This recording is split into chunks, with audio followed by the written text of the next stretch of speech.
আমার আম্মাই হইলো কিপটা।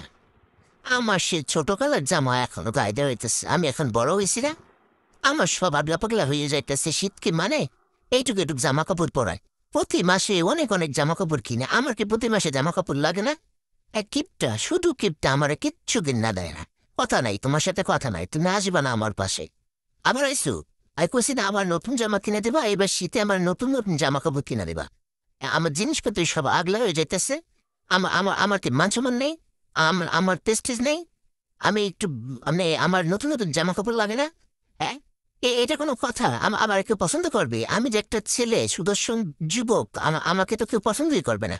আম্মু, তুমি তুমি তুমি কাজ কিন্তু ঠিক করতেছো না। তুমি সবসময় জামা কাপড় কিনো, আমি গত মাসেও দেখছি কতগুলা কাপড় চোপড় কিনছো, বোরকা কিনছো। আমার জন্য আসছো কই? হ্যাঁ, আমার তো তোমার কাপড় বাসলে সেগুলো দিয়ে বানাই দাও। এত কিপটিমি করো কেন? তো কাপড় কিনতে পারো না আমার জন্য? কিনলে তুমি বানাইতে পারো না? এটা কোনো কিছু হইলেও আমি আমি কিন্তু রাগ করছি। আমি রাগ করছি, তুমি আসবো না আম্মা, আমার পিছ পিছ